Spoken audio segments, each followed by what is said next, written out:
if you don't have haters, that means you're not doing shit. The other day, I saw him walk in front of my truck at the grocery store. And you got mad? I still got angry. Like, fuck you. And be like, I'm tough until I get punched. If you don't have haters, you probably are playing too small. If somebody's hating on you, they're generally insecure about something about themselves, their business, or their product. What are we talking about now? Haters! Oh, man. Don't even get me started on this tangent. So we're just going to jump into haters. I want to say if haters, that means you're not doing shit. And I want to start out by saying that 100%. And if you have somebody hating on your freaking Instagram post, dude, that just means you're doing the right thing every day. And that shit fuels me. 100%. When somebody has to take time out of their day to try to bash you, you know you're going in the right direction. It is complete fuel. It's just life. But hey, guys, welcome to Obsession Required podcast. Sorry. Talon, John, Andy, and today, as you just heard, we're talking about haters. Haters. God, man, I love the way you set it up right there to start with, because I'm a true believer. If I don't have haters, I am not doing a good enough job. I want that to be fuel, fire, stoke it, piss me off, you know. I love the keyboard warriors out there, because that's all they're doing is sitting behind a keyboard. They can't come out and really talk their shit in front of me. Oh no. And or prove they've done anything. And so I'm really it's amusing to go through it. So let's jump in and talk about do you have haters? Are you playing too small? Because if you don't have haters, you probably are playing too small. You're not reaching for a big enough goal. You haven't changed your life enough to cause people to to talk shit about you. Absolutely. So, and like you said, haters are proof that you are doing something right. 100%. And I think that's one of the things of, being in a position of leadership. You're always going to have somebody, hate or criticize you, and you have to learn how to deal and navigate that. And you have to do it in a way where you can be assertive, but you also need to establish that, like, hey, I'm a leader, I have class, I have a level head. Got it, check. And we're just going to keep on moving forward, because you're reaffirming that my actions are creating progress. And it's something that you're jealous of. Well, it's not so much something they're jealous of. It's something they won't do. Yeah, there you go. You have raised to a standard that they're not willing to do themselves. And it's not so much that whether they're a coward or anything like that. It's not that point. You're just willing to put in harder work than they are. They're not willing to put in that time, that effort, that, unfortunate grind to go out and do what it takes to, whether it's to be successful, whether it's to, complete a goal or whatever it is you're doing. And, so what's the easiest thing to do? Oh, man, John sucks at wall balls. There's a difference between being a hater and speaking truth. Oh. I don't know if y'all have noticed, but there's a common theme on this podcast, and it's John's lack of ability to do wall balls. Now, the one thing I will say, I give him credit. I can't do them, so it doesn't matter. I'm not even attempting to try, so I am hating on John. I'm fueling him to make him the best at it in his High Rocks competition. One of these days, I'm going to do 100 in a row, and I'm going to take that badge, and I'm going to freaking slap it on the side of your head and just walk away. Don't hold your breath. Hold on. First of all, I'm not going to hold my breath. Second of all, the day that you do more than 35 wall balls and you slap that patch on my head, bro, I'll let you slap the shit out of me with that patch. I'll be so grateful that you did 100 unbroken wall balls. So let's talk about haters, and do you have them, and what do they do for you? Whether it's within business, whether it's you get them in your personal life, and I've noticed them when I really started making a change in my life. And when you start doing that and you start getting in those uncomfortable places that you're putting yourself in, that's when the haters seem to come out. Mm-hmm. And, the hater, I always think haters' goal is to throw that negativity into your mind, because they're trying to bring you back down to their crappy level that they're at. Yeah, like crabs in a basket. That's a good analogy. You know, Yeah. I don't know if anybody's ever heard that, but it's like, you know, crabs are trying to get out and everyone just keeps pulling you down. In terms of me, like, I wouldn't say I have outward haters because I don't have a social media presence, right? That generally haters that are very, very obvious are easy to find on social media. They're the ones in the comments, right? One, I don't really read the comments. I mean, if somebody sends me a shitty email, thank God I now have a great person. Her name's Jillian, in charge of customer service. Because I used to just pick up the keyboard and be like, and just download on them, right? And it would get ugly. And then eventually I employed an AI agent just to keep responding. And it would just go spiral out of control. Then there's always that. Yeah. But no, like I think a lot of my haters, and I'm sure in your business too, are competitors, and they're not outwardly speaking it, but you hear it through the grapevine. And that, Just about to say that. yeah, the grapevine hater is truly the one that fuels me. Yeah. Or I'll find out a competitor's talk to one of our partners and say, hey, pull cash from here and give it to us versus them, or these different things. And so I think the way, like, I've had a few people in my life as I start making changes step away, and maybe it's narcissistic. I don't know. I don't give a fuck. Like if that's you, whatever, you're dead to me. And I'm very much that way. That maybe that's just because of my experiences in life or whatever. The minute you start being that way, I could sever ties and like you never existed. It doesn't emotionally bother me. I'm just going to walk away. But when it comes to competitors and I find out about it, it is even worse than somebody saying it to my face. Because saying it to my face, you know, there's that initial slap, then I can deal with it. But it festers in me when I heard somebody said it about me, and I find out through a grapevine, and it fuels me. It just rips the scab off that chip on my shoulder. And I said it, you know, a couple days ago in an interview, like, I'll wait 20 years if I have to. I am a vindictive son of a bitch, and I will cut you down eventually. Don't fuck with me. And that's what ends up happening. It's probably not healthy, but that's what fuels me. Do you sometimes make stories up in your head though? All day long. Yeah. All day long. Like, here's a great example. I in the same interview, because the guy asked me almost the same question. Yeah. There was a guy in my gym who would try to work out to the level I was working out at. And I'm like, you're not going to compete. But he would. And it would piss me off. I'm like, why are you even trying to compete with me? And in my own head, I'm like, I'm just going to keep working out even harder. I'm like, this guy just wants to be better. But my other side's like, you're trying to compete with me. It's not a competition. It's a class, right? Mm-hmm. Anyway, so then we sign up for this Spartan race. It's a fun run.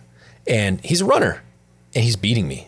And I'm like, now I'm really angry, and he's talking shit about me in his head. And I know he's talking shit about me in his head, which he's really not. He's just running the fun race, right? We're running the sprint 5K, like a Spartan race. And so eventually I get up onto some of these zones where it's like now carrying weight, doing the things. And so I started to pass him. And now he's trying to catch up to me on this one turn. And I could remember his face. He slipped on a rock, and I could see him falling, like catching himself. That was the last time I saw him in that race, and I was so mad. The other day, I saw him walk in front of my truck at the grocery store. And you got mad? I still got angry. Like, fuck you. You may need more therapy than this. Yeah. Give me like a year and a half. We're going to sit down and talk. There are still kids from high school that I will bring up in my head while I'm in a race with Talon, or different things when I'm in the suck zone, that I go back. I think about the kid that didn't take me hunting when I want to go hunting. I think about the kid that made fun of me. I think about this person, that person. I will think about my bosses. I will think about my stepfather. I will think about the guy that cut me off. I harbor that stuff so bad. Yeah, but I think you have to do that. That's a different mindset. Not so much on the hater side.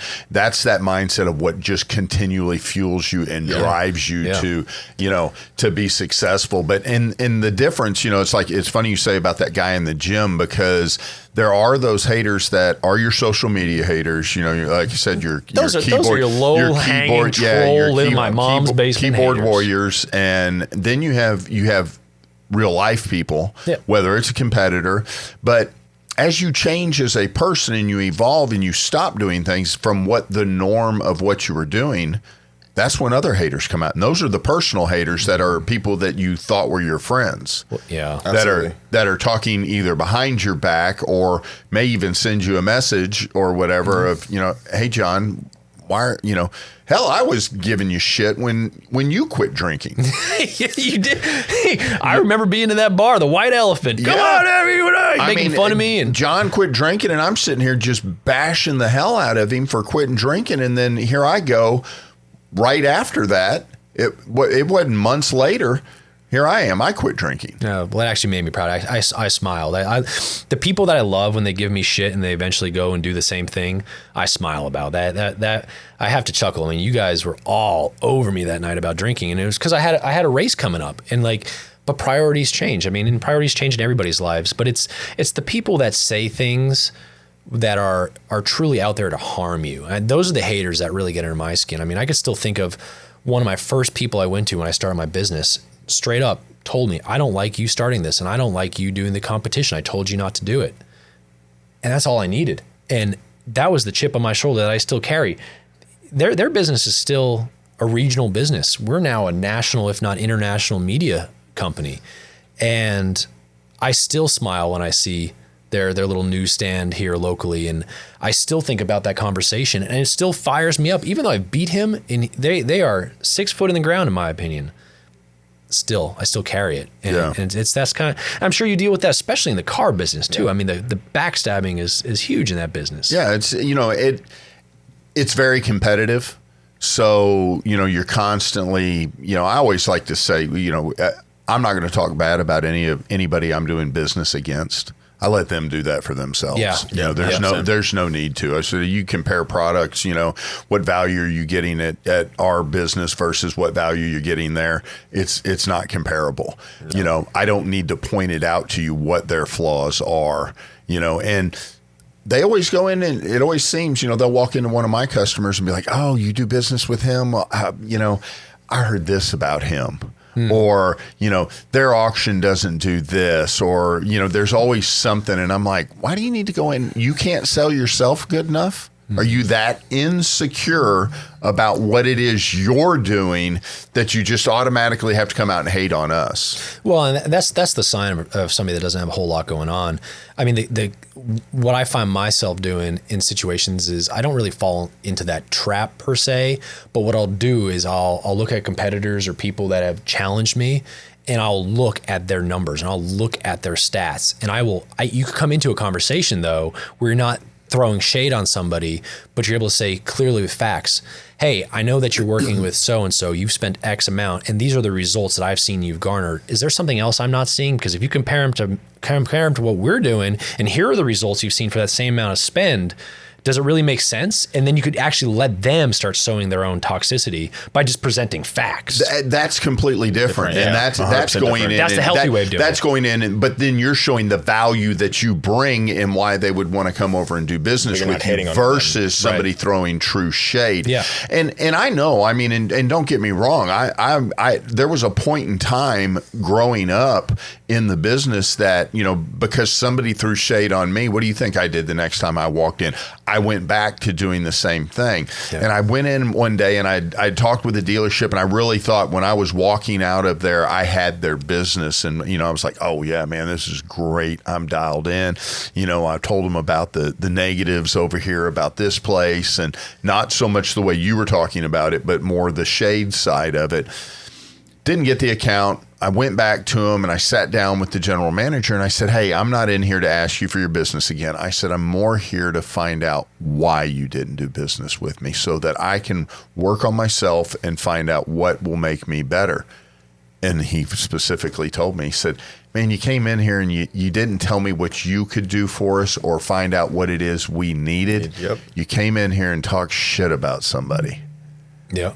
And I was like, oh, I mean, I That's couldn't. a kick in the pants, isn't it? Man, it's that moment of getting punched in the mouth and be like, I'm tough until I get punched, and it woke me up. And I was like, and from that moment, I completely changed how I walked in and dealt with somebody. I went in and I more worked on here. I got to be authentic of who I am and what it is I'm selling. And it changed everything for me. That's and, awesome. But people aren't always that way, but so, and that's one of those big things. It's figuring that part of it out.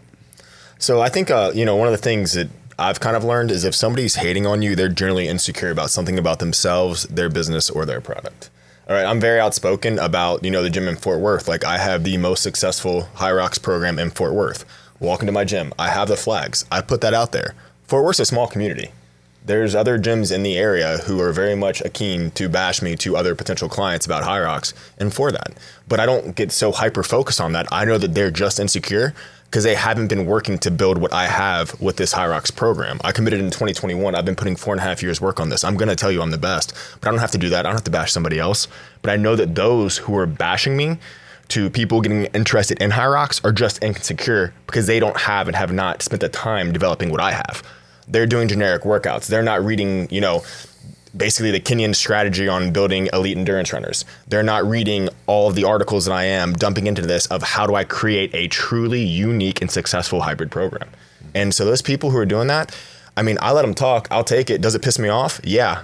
But I know that they're insecure because number one, they haven't put the work in that I have. And number two, they're not getting the results that I'm getting.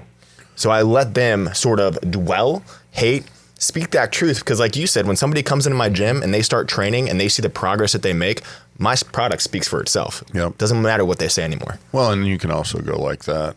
Yeah. Point at the flags on the Point wall. at the flags, yeah. And absolutely. And that's part of it. So like I really find out that those people who are talking are very insecure in what their product is. Yeah. Kind of like you had said. Yeah. And but do I want people doing that?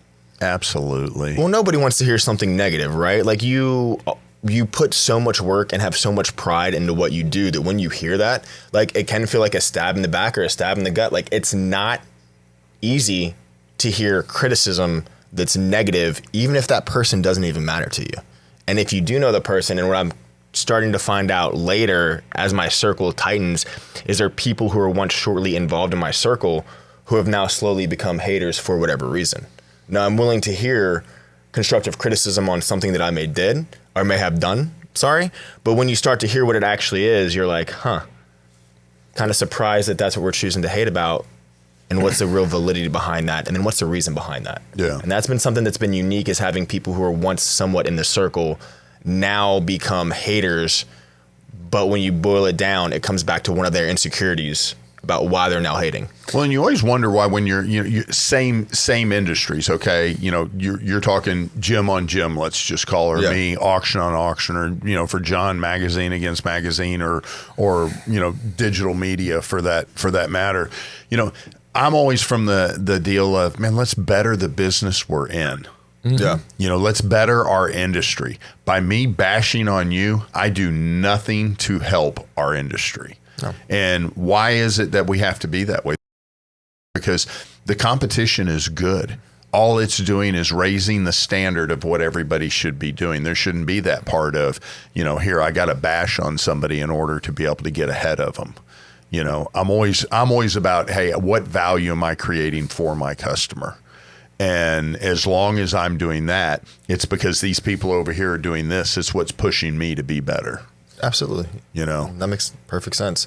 And I think that's one of the things as well, when you're looking at it too, like you said, competition is healthy. It absolutely is. It makes you raise your standard. It keeps you progressing, keeps you innovative to find out what is that next step? How do I elevate my business and create a better offering and experience for my customers? And like you said, if you can better the sort of industry that you're working in, like within a community, it's just going to raise everybody up, and that's going to be better for me and better for you. Yeah, absolutely. And what I love is in a way, the best way to deal with haters is give them more things to hate about. I love that. And it just, it fuels them, because I know it's eating them up inside. And so even like in the business world, I wouldn't necessarily call it propaganda. I'll call it engineered perception, because I think propaganda gets a bad rap. But the things that we're doing are elevating the perception of the company, right? Yeah. And the facts are that what we're doing is elevating the company, but how you push that stuff out really shows who's hating. Because the more you're in a competitor's face, you see what their true colors are like. And the ones that resort to hating are the ones that I know actually are the people that I need to go after and go after their business. Yeah, because they have a reason to be insecure with what's going on. They have a reason to talk shit about me because they're afraid of my capabilities. So a lot of times I put things out there to see who reacts and how they react. I'm like, aha, there's a weakness over here, and I'll go after them as a business. And I'll attack their business. So by you hating me is turning yourself into a target. It's that's smart and absolutely correct. Like, you're finding out who's the weakest, and not necessarily a weak person, but their business is weak, and you're like, okay, cool. Like, let me find that chink in the armor and let me capitalize. I mean, there's a reason you're squirming. There's a reason. Oh, 100%. There's something going on that you are freaking out about, and I'm going to figure out what that is, and then tailor your business to compensate for that. Because in my business, there's only so much money in the firearms hunt, shoot, fish space, right? Yeah. And it's a small industry as big as it is, right? And there's a lot of money that goes around. I think last stat was like 186 billion or something. It was insane. Yeah, there's just a little bit of money, guys. Just a little bit of money in the space. That was consumer spending, but there's a ton of money in it. Yeah. But there's a small amount of media sources, right? Valid. And we came into this space and we did what people took 20, 30 years to do in 8 years. And you saw who was going to squirm. And at first, it was like a lot of people kind of downplayed it, and we just kept trucking along, doing what we're doing. And now when you walk into SHOT Show, we have banners hanging from all of 1 million square feet of aisles in that trade show now. We are doing all these other things with these different organizations. Our magazine is now in almost all 50 states. And as these people see, that's where you start finding where the chinks in the armor are. And so for what's interesting is we had one competitor come to us and basically say they're going to knock off our business model. I'm like, that's fine. Try to do that, because what we've done is very hard to do. We recently just hired that guy from that old company to come work for us, because that company went down like a sinking ship. So they were scrambling for just boards to stay afloat when that ship was sinking. And meantime, the guy that actually came to us is like, hey, out of respect, I'm going to tell you this is what's happening. We just hired him on. I respected who he was, but the company itself, in my opinion, is not going very far. So was that company like one of the companies sort of behind closed doors bashing what you were doing? No, they were not. Okay. I think they were from a distance admiring what we were doing, trying to figure out how we were doing it and trying to adapt it into their business. But that came across threatening to me because John, once again, putting stories in. You're going to copy the business model that I build that fire. Yeah, that I came out with to make us successful. That's why we're as successful as we are. And you're going to try to copy that model? Oh, hell no. But at the same time, it's a humbling thing knowing that, it's kind of a compliment. Yeah, it's a compliment to the type of business that you're doing. So, so how do you go back? Let's go back to just the social media side of it. We all want to clap back. Mm-hmm. When you read these comments. Oh, I clap back with kindness, and it makes them look stupid. So my mom and I race high rocks, right? We did Las Vegas, and she's doing burpees, and I mean, she's about to be 70. Like, the fact that she's running a 5-mile race and doing all of these zones at 70 years old is incredible. So we post a video, something like 20, 30,000 views, right? And of course, there's people like, oh, her burpees suck, oh, this and that. I'm like, hey, look, thank you for that observation. We're really working on her burpee technique. She was just proud to do it. Crickets. Same dude, like, oh my God, your standards suck. Like, why are they even letting her do that? I'm like, hey, she's been training for 4.5 years. Be like, there's really no age limit, and we're trying to redefine what fitness looks like throughout the age. I appreciate your observation on the burpees, though. We'll work on her technique. Crickets. So we just killing them with kindness. It's incredible. And the funny thing is like that person might have like 1 like on their comment, come back down. Mine has like 30 likes of people realizing, wow, like he took that person on, completely shut him down, disarmed him. And I even said thank you. And they're like, why are you thanking this dude for a crappy comment? Yeah. Mm-hmm. Because that's that question. Do you get in there and get in the fray with it? I think a lot of them, there's no need to address them. No, I think that just their comment alone reflects who they are. You don't need to, there's no need to comment back. There was one the other day, and I don't remember exactly what was said, but I couldn't hold back on the comment. The guy was, basically something, or like, you're a grifter, you're trying to sell a sales course or something like that. I'm like, I'm not trying to sell anything, but I had somebody that asked me to be on a podcast and wanted to hear my story. But thank you for commenting. Awesome.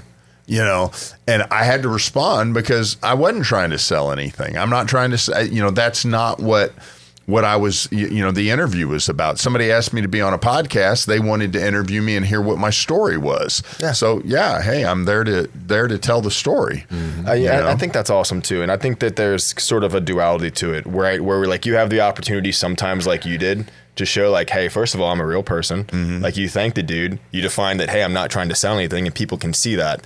And then you also made a statement where you don't have to address everybody. And you're absolutely correct. You can ignore it because they're literally painting who they are for everybody to see. And while these people are so wrapped up in themselves and their insecurities, they just put themselves on blast on your social media in front of everyone. They're trying to cut you deep with the comments they make, or they're jealous, or, you know, they're just not going to get out there and do the work that it is that, you know, you're out doing now. But so let's talk about the other side of it, though. When you're reading through comments or you're watching people do stuff, what's going through your head of how are you going to better these things? Because there are those situations as leaders, and then we'll go into this as well, you know, because this is part of the haters we didn't bring up.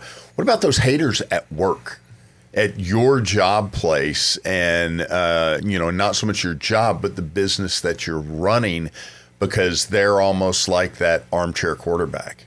You know, they're like the decisions you make, maybe they're going behind your back. Maybe they're talking to other employees going, man, I don't know why, you know, Talon thought we needed to do this. This isn't, you know, I don't think this is a good decision. And working on spreading maybe rumors behind the, you know, the background of what you've got going, trying to build up at your business. Yeah, absolutely. So, I mean, that's always a really tough challenge because, I mean, at the end of the day, your business, you're trying to create a team, not a family. But in my instance, like I've built a family. Like some of these people have been with me for 13 years. So when you're getting criticism that you're hearing through the grapevine, that's obviously something that you don't want to do. The way that I've chosen to do that is I will try to allow them to approach me privately to be able to do that. And I think some of the things I had to deal with the past where I got now is I try to tell them, inform them about the decision, explain why I made the decision, and if there's still kickback, I don't throw it in their face, but I'm making a decision at 10,000 square feet.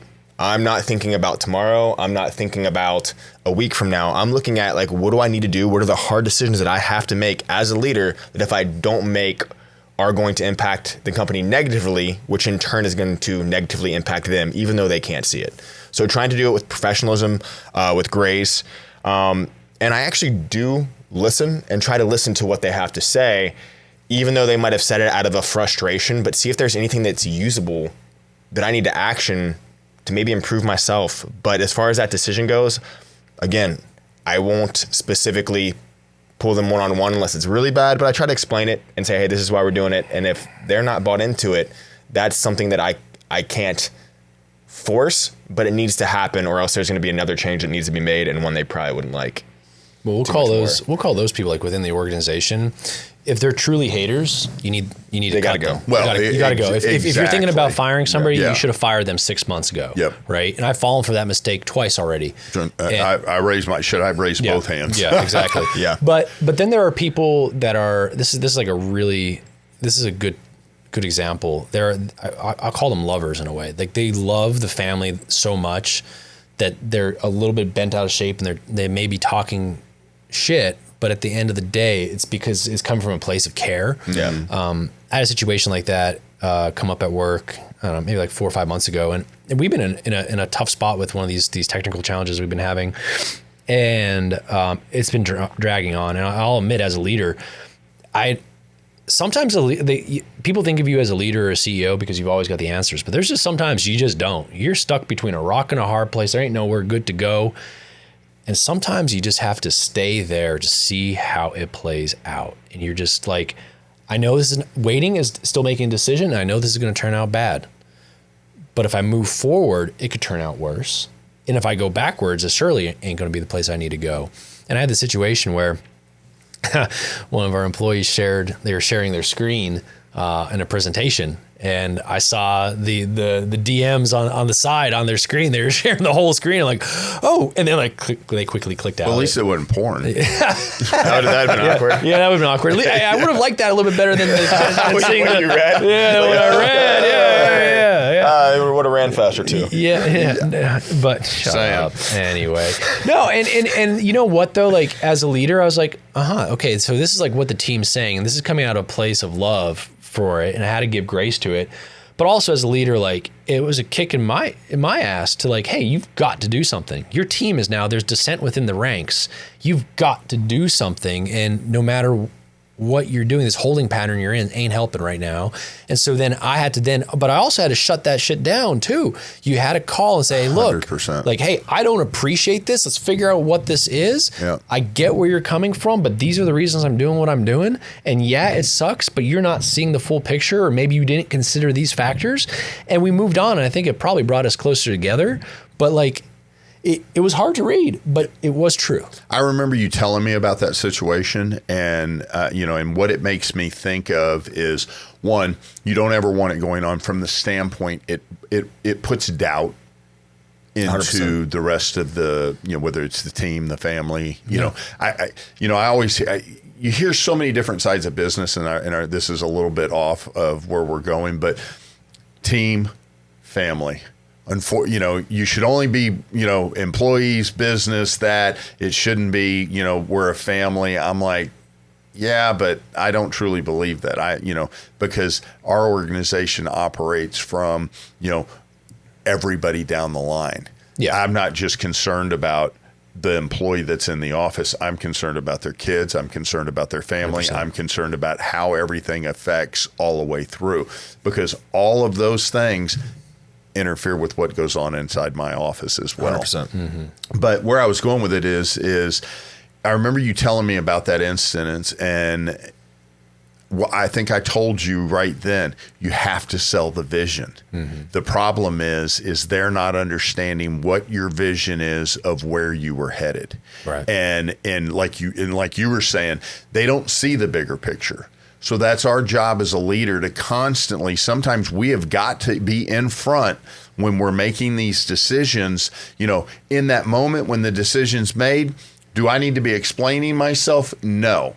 But if I had sold the vision originally of where we're headed with this company, they already knew why I was making this decision, and so I think that's the way you keep that doubt out of there. And unfortunately, we always have to be selling that vision, because they're short-minded on what they're thinking about, because they're thinking about the project that's only in front of them. They're not thinking about how that project affects where the horizon is. Well, I think in my case, and you didn't know the whole thing. I think in my case, they knew what the bigger picture was, but I don't think they fully grasped the kind of situation that we were in without getting too much into it. Like it was a rock and a hard place. I didn't know what to do. I mean, you know what? Like, I even admitted to the team, I don't know if it's a smart thing to do as a leader, but I'm like, guys, I just don't know what to do right now. I don't. On one hand, this is a bad idea. On this hand, this is a bad idea. We don't have a good option here. So we're just going to sit here and see how this plays out, because maybe a little bit of time will show an exit strategy from the situation that we're in. And eventually what ended up happening was it did show that the contractor we were using at that time didn't know what he was doing and was creating issues, but we didn't know what we didn't know at that time. Absolutely. And now the picture kind of came out. Dude, are we 9 months behind the ball? Yes, we are. And it sucks. Are we making things right?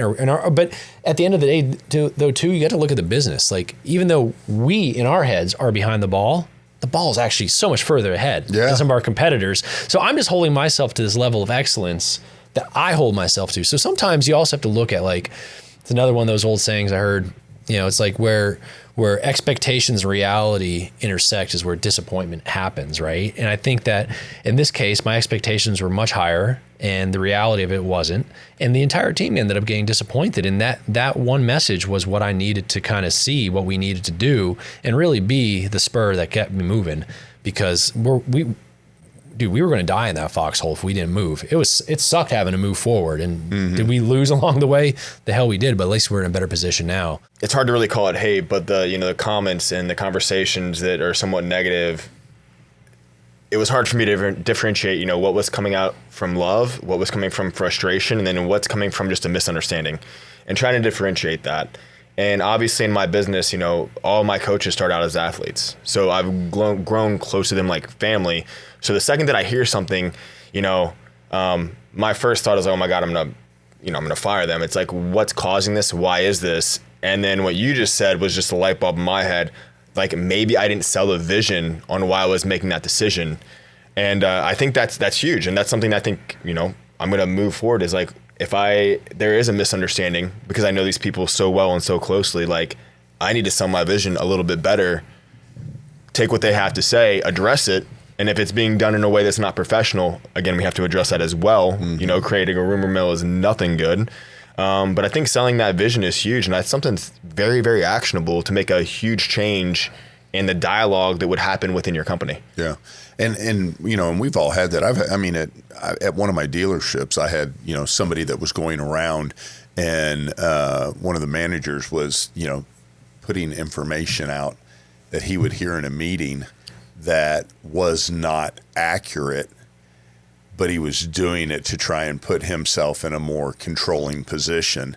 And, you know, and you're just like, you know, and it's not so much that hate or anything like that, but he wasn't putting the information out correctly because he was trying to put himself in a more, I don't know if authoritarian position or whatever works, but, you know, just putting out bad rumors, bad information. And I ended up having to, you know, I had to fire him. Yeah. You know, because that wasn't what needed to be spread around. No. And so you always just got to be paying attention to what that information is and differentiate. Is it love? Is it hate? Or is it just not understanding, you know, what's being put out there. And you also have to look at the org chart, right? Like generally executives or somebody in an upper management position are generally going to talk out of a place of concern, where I noticed that the lower level, entry level positions in organizations tend to be where the rumor mills are, because those people are just doing, you know, very basic things, and generally they're not as informed of what's going on in the company, and therefore maybe their thinking is not as dynamic as it could be if they had all the other information. So a lot of times I feel like a lot of the shit talking is generally on the lower end of things, where, like, you know, generally in the upper, higher, you know, executive levels, it's more out of concern. At least that's just been my experience. I don't know in your experience. I mean, no, I think you're completely right. I think are professional enough in that level that no matter what, they're coming to you with the problem. They're going to ask the question. They're going to, you know, or they're going to call you out on something. You know, it's a little different in that situation versus going and somebody getting caught up in a rumor mill. And also, like, as a leader too, you have to be able to put aside your ego. Oh, like, you know, 100%. like, you know, just because it says CEO next to my title does not mean I know everything. It just means I was the first one here, at least in my example, right? Yeah. For me with Hook and Barrel. But no, I mean, there's a lot of times like we just hired a new guy on, but I know his background. He's 20 years of experience, right? And for me, in the places he came from huge titles. And so for me, it's like, dude, whatever you say, let's do it. I hired you for a reason. Mm-hmm. I put down a large salary bet on having you here. I'm going to trust in you, and I'm going to make sure, you know, that I'm going to believe in the bet that I just made. And, you know, again, put my ego aside, go and do. That's that's tough to do. I know. Yeah. I know. And I've been really perfecting that. I've been really, really perfecting letting go. And I think Natalie sees me as like, I should be doing more. And I'm like, no, I'm actually going to like lean on the salaries we're hiring. And, you know, if something is not, I keep the vision, I keep the brand going. Yep. But I've hired you for a reason. You know more than I know in this particular space. So I'm going to trust in you. You just let in our last podcast. We talked about, you know, that burnout. Yeah. You were checking a box though to keep you from getting to burnout right there. Mm-hmm. By being able to do that, you're hiring on the right staff that allows you to take a step back. Not so much a step back of here, I'm out of it. It's a step back to be able to lead and go a step up. Mm-hmm. And that's really tough to do. I love hearing that you're finding those people. I always want to find those people that are I always try to hire people that are smarter than I am. It's not a hard job to do because I'm not that smart, so I can usually hire somebody smarter. But I always want to hire somebody smarter because they're able to do it better than I am. Well, at least in my industry, what's happening is a lot of these companies are rolling up, and they're going out of business or downsizing. And what that's allowed me to do is sometimes that company may let go of the wrong person. and I could see the talent in it, and I'll go through all of them. And some of our competitors are letting some of these people go, and we're in a liquid situation where we have enough cash flow because we're not ballooned, we're not indebted to different investors, where I'm able to say, you know what, that guy right there, they should have never let him go. And a matter of fact, we just put out a press release this morning about hiring him. And I'll tell you what, I've got 20 comments on my Facebook post where I put it out there, said we hired him, and they're just not from my family. Congratulations. No, they're from industry professionals. That's awesome. I had another CEO reach out to me, go, best decision. He's a great guy. And his other company, we poached him from somewhere else. But I've had the same example with other employees we've hired. I mean, my right-hand man, his name's Nino. Dude, his company, Athlon, made a huge mistake letting him go. And when we hired him, I don't even think when we hired him, when Natalie first called him, Natalie really led the charge on this one. He joked around. He didn't even think that his termination letter was cold yet off the printer. Then when we found out, because when people found out that he was let go, dude, everyone's like, you need to hire this guy. You need to hire this guy. And since then, I've really stepped away from actually the day-to-day editorial process. He is now the editorial director. That is why we're paying him. He spent 30 years doing this. I've been doing this for 8 years. Yeah. So you know what? I'm going to step back, but I'm going to always make sure that brand is right. I'm always going to make sure the vision's right, and I'm going to get in there. And sometimes what I struggle with now, though, is like, have I stepped back too far? Does my team wonder what I'm doing all day because they see me posting that I'm working out while they're working, and I feel bad. But you know what? That time on that treadmill and that time of working out, a matter of fact, our next cover, I was literally on the lat pull down machine thinking, who do I need for this cover? And how can I get a hold of them? And as I'm just repping it out, I'm like, aha. So now I've made I had the time to actually get to the gym to free up my mind to then think critically about who my next strategic move needs to be for the next cover of our magazine that I wouldn't have ordinarily been able to do if I didn't have that time in the middle of the day to go to the gym. Yeah, but not only that, they don't know you're doing it in the middle of the day. That could be at 2:00 in the morning. Yeah. It's the fact, and I know exactly what you mean. Well, I'm posting middle of the day. Yeah, that's true.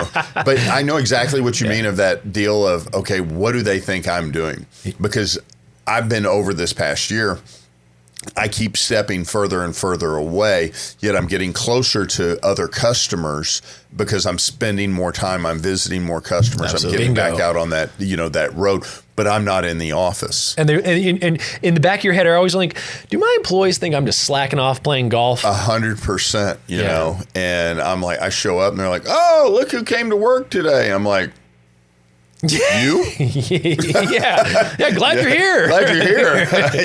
Yeah, I know. So yeah, but that I just think it's so good you've got that growth moment though, because that's hard to find and really hard to do. I don't care what anybody says because it'll get brought up a lot on the stuff we talk about. That ability to be able to step back and take that next step forward. Well, I was going to hit on that too. In the military, and this is going to get into the generals, right? Generals visit the front lines, but they don't spend the entire time there. They're not worried about that particular firefight. They're worried about the outcome and the strategic moves necessary to win the battle, to win the war. Mm-hmm. And essentially, that's kind of what happens, right? You spent your time on the line. You were a young lieutenant starting this company. Then you made your way up to captain. So you're worried about your platoon. Like you're working your way up to general level now. We're going to go visit the front lines, make sure the men are good. But you're not worried about that firefight. You're worried about what's this next battle? If we take this, where are we going to go next? And how do we win this war? And you have to be able to step away from the front line to see that. And that's essentially what you've done. And that's huge because now you're able to make strategic decisions for your business. They're going to have a higher ROI than you sitting there. Yeah. Well, and back to like maybe using an analogy from the gym, like I may not lift 20-pound weights 100 times, but I'll lift, what's that math? 2,000 pounds once a month. Yeah. And it might not seem like I'm doing a whole lot, but that one huge lift is probably the same equivalent to doing all the minutia 100%. that I was doing. Yeah. And I am self-conscious about that in my head. The 2,000 pounds or the 20 pounds? Both. 20-pound wall balls. Oh, set it up. Got himself. Got it myself. No. I get what you're saying, though. You're right. Like, you're able to make a move that's going to have a much more of an impact on your business from being able to step back and have that view. And, I mean, it's crazy. Like, with my business right now, when we get back from Worlds, I have a manager coming on. And I'm very confident in her as to where I can step back. And me and you are working on big things. I can't have conversations with you. We can't sit down and do what we need to do when I'm sitting here having to run a social media post or be at the gym coaching an extra 2.5 hours a week, that I could be having conversations with him and making the next steps necessary, to take this thing to the next level. And then he calls me, and I'm in Italy. Yeah. I was like, hey, don't call me next week or can't for the rest talk, of the man. summer, brother. I'm in Spain. I sent a polite text and said, when do you get back? Because I was like, I need to talk to you, but I want you to enjoy your trip. There's a statue of David, looks a little bit like you. I'm glad you're enjoying your trip. I don't have those abs. or that. Oh, man. Yeah. Oh, okay. We went there. Jesus. Well, there goes that podcast. Yeah. Well, this episode's shot. Yeah. No, but so that's just interesting. It's interesting to hear how all that, and circles around of all that back noise at your business Absolutely. that plays in, and what you have to do to get through it, start back from where this episode started, talking about haters, talking about the jealousy, the people not putting the time in, the people not understanding what it is you're doing, the personal attacks to you. How do you deal with do they hurt? Do they offend you? Are they things to slow you down? It's just people trying to put a negative thought in your head to slow you down because they want to bring you back down to that level, and you fighting through it constantly to be able to say, no, one, I'm staying above the fray. Two, that stuff doesn't matter to me. Mm-hmm. That's not that doesn't hurt. No. It's back to that old theory of sticks and stones may break my bones, but words will never hurt me. Mm-hmm. They don't. They're just words, man. Yeah. And if you keep a strong mind and not let that get in there, that it's just online bullying. But and then not letting your friends, when you do change. Those are the ones probably that hurt the most. Oh, the most. Absolutely. Stab in the back, man.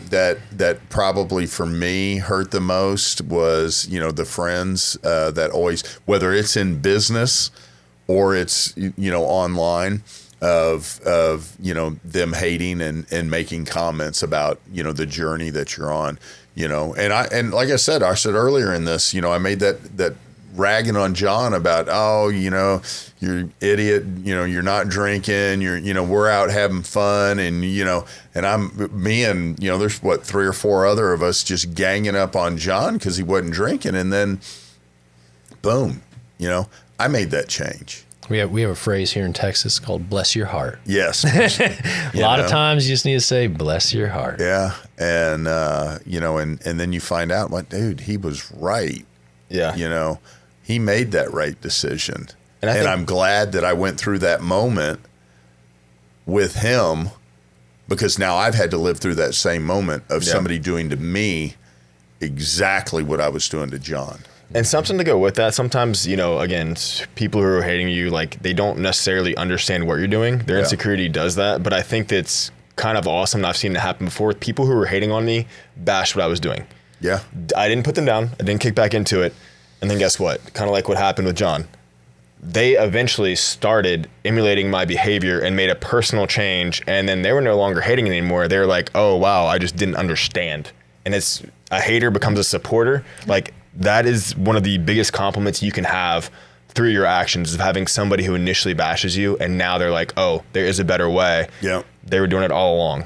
It's just cool to see. Yeah. Comes full circle. And it's cool to see that you led somebody to want to become a better person. Absolutely. And you didn't do it by, hey, I need to tell you by talking down to him. You just did it by setting an example. Through your actions, not words. Yeah. Exactly. And, and I thank you for that, because you had a lot to do with it. And, in that conversation, it was, it's kind of like showing up to your birthday party and, hey, I'm not drinking. Yeah, that was a really cool night. Like, that night kind of almost like kickstarted all of this eventually coming to fruition, even though we didn't know that was going to happen that night. Yeah, it was pretty cool. Meantime, I started drinking again that night after running 40 miles. Like, oh, my foot, get me a gin and tonic. I was telling somebody about that on the trip. I said, this buddy of mine, I said he turns 40, and what did he want to do for his 40th birthday? He wanted to run 40 miles. So I was like, you're an idiot. That story is actually funny in itself. We had to make it a 40-mile run because Natalie had birthday plans that she didn't tell him about. So I'm having to, like, I'm not a liar. Like, I'm not a liar at all. I'm a terrible liar. I had to lie to John for like an entire month and a half. Like, bro, we can't do that. During the run, we're like, where the fuck did Talon go? Yeah. And he was running off like down the road, like Making reservations. yeah, calling Natalie. call Meantime, Natalie to meantime, update we're at this stuff. 7-Eleven trying to suck down a Slurpee. It's 106 degrees in August. We're 28 anyways. miles into this 40-mile run, and you run off? Like, what? It's Yeah. like me in a High Rocks race. Anyways, it came to fruition. We all, got together that night. Andy and I, we got back in contact and maintained this. And now, now this is here. We get to share these now- experiences of all these haters not drinking. Wait, all these haters. People talking about haters. I hate people. Yeah. I hate everybody. But not drinking, actions through words and how to navigate these tough challenges that, we face as business owners and as men. Yeah, There you go. absolutely. Cool. I love it. And, you can either let the hate break you or you can let it build that fear in other people to be the monster that you're supposed to be. Oh, absolutely. And I want to be that monster, man. If you sit and hate on me, you're just building a monster and I'm going to make you fear him all the time. Absolutely. Well, that was a perfect close to that. Yeah. I'd say that's the pod right there. There you go. Well, we're going to call this one here. And, obsession required, guys. Like them if you like them. Listen when you listen. And Don't hate. don't hate. Don't hate. Because we're just going to fuel the fire. You're going to We're meet going the to talk monster. more. We're going to talk more. That's all it's going to do. That's right. Oh, man. Thanks, guys. Thanks.